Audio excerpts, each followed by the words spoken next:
नमस्कार दोस्तों, स्वागत है आप सभी लोगों का आज की इस नई क्लास में। तो चलिए बिना समय गवाए स्टार्ट करते हैं आज की इस क्लास को।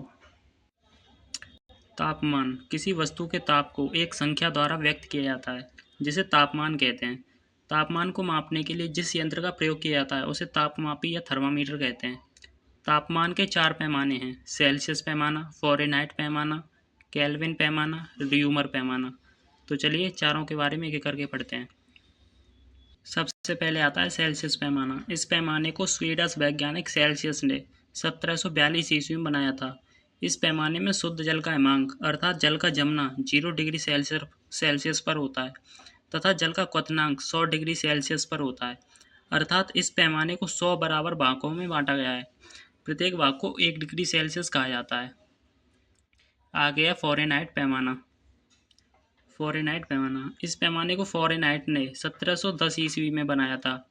इस पैमाने में हिमांक बिंदु 32 डिग्री फ़ारेनहाइट तथा क्वथनांक बिंदु 212 डिग्री फ़ारेनहाइट पर अंकित होता है। इस पैमाने को 180 बराबर भागों में बांटा गया है। प्रत्येक भाग को 1 डिग्री फ़ारेनहाइट कहते हैं।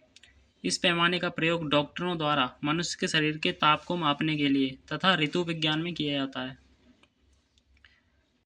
आगे है केल्विन पैमाना। इस पैमाने को लॉर्ड केल्विन ने 1852 ईस्वी में बनाया था। इसमें आदर्श गैस के ऊष्मीय प्रचार के आधार पर पानी का हिमांक 273 केल्विन तथा पानी के क्वथनांक को 373 केल्विन माना गया है। इस पैमाने को 100 बराबर भागों में बांटा गया है। प्रत्येक भाग को 1 केल्विन कहा जाता है। केल्विन पैमाने को ऊष्मागतिक पैमाना अथवा परम ताप पैमाना भी कहते हैं। र्यूमर पैमाना। ताप के इस पैमाने में शुद्ध जल का हिमांक 0 डिग्री र्यूमर तथा क्वथनांक 80 डिग्री र्यूमर होता है। इसमें 80 बराबर भाग होते हैं। प्रत्येक भाग को 1 डिग्री र्यूमर कहते हैं। आगे सेल्सियस, केल्विन तथा फ़ारेनहाइट मापों में संबंध।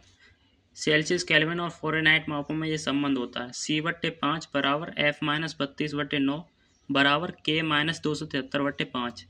ये सेल्सियस, केल्विन तथा फ़ारेनहाइट पैमाने में संबंध होता है। इसे एक उदाहरण से समझते हैं। यहाँ एक उदाहरण दे रखा है, जैसे एक रोगी का ताप 95 डिग्री फ़ारेनहाइट है तो रोगी का ताप सेल्सियस पैमाने में कितना होगा। तो इसमें हम सूत्र लगाएंगे C/5 बराबर F-32/9। तो इसमें फ़ारेनहाइट की वैल्यू रख देंगे 85 और इसे हम सॉल्व करेंगे तो C की वैल्यू निकलेगी 35 डिग्री सेल्सियस। मतलब इस रोगी का ताप सेल्सियस में 35 डिग्री होगा। तो आज के लिए बस इतना ही। अगर आपको हमारी वीडियो अच्छी लगी हो तो चैनल को सब्सक्राइब जरूर करें। धन्यवाद।